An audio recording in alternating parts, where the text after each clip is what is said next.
CBSE Hindi कक्षा 11 अभिव्यक्ति और माध्यम इस पुस्तक का पाठ है कथा पटकथा।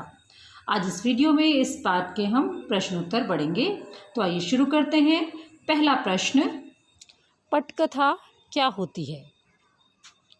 पट का अर्थ है पर्दा, कथा का अर्थ है कहानी।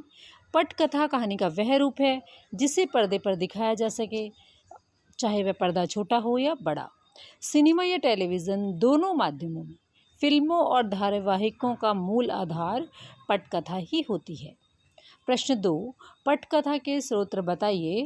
उत्तर, पटकथा के कई स्रोत हो सकते हैं, जैसे अखबार में छपी कोई घटना या कल्पना से उपजी हुई कोई कहानी या कोई इतिहास की घटना, कोई लोक कथा, कोई साहित्यिक रचना या कोई कहानी या उपन्यास। अगला प्रश्न है, पटकथा के महत्वपूर्ण घटक या अंग कौन से हैं? तो इसके घटक इस प्रकार से हैं: पात्र चित्रण, नायक नायिका, घटनास्थल, दृश्य, संवाद, कहानी का क्रमिक विकास और समाधान। अगला प्रश्न है, नाटक और पटकथा में क्या अंतर है?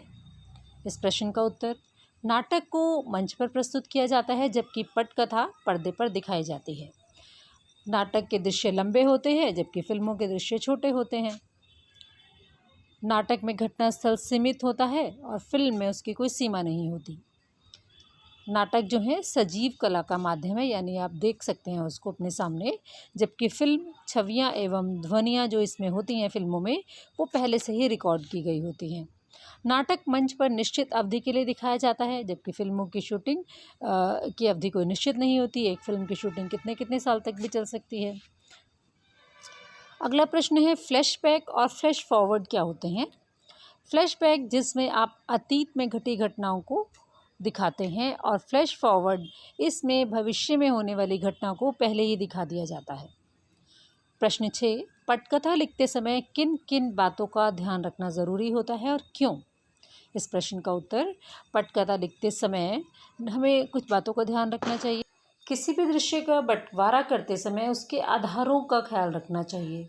प्रत्येक दृश्य के साथ उसके घटनास्थल का वर्णन करना चाहिए कि वह जो दृश्य है कहाँ पर फिल्माया जाएगा, कमरा में, बरामदे में या बगीचे, सड़क आदि में।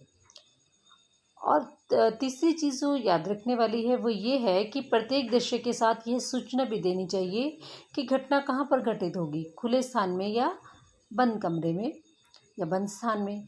पात्रों के संवाद बोलने के तरीके का भी निर्देश दिया जाना चाहिए, जैसे कोई पात्र यदि गुस्से में है या फिर वह हंसकर कोई संवाद बोल रहा है तो ये भी बताया जाना चाहिए।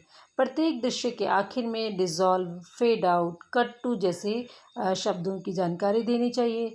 इससे निर्देशक व निर्माण कार्य में लगे लोगों को तथा अन्य व्यक्तियों को बड़ी मदद मिलती है। पटकथा की मूल इकाई क्या है? पटकथा की मूल इकाई दृश्य है, क्योंकि पर्दे पर दृश्य के माध्यम से ही कथा को व्यक्त किया जा सकता है। अगला प्रश्न है, स्क्रीन प्ले से आप क्या समझते हैं? स्क्रीन प्ले अंग्रेजी का शब्द है जिसका हिंदी का अनुवाद है पटकथा। पटकथा अर्थात वह कथा जिसे पर्दे पर दिखाया जा सके।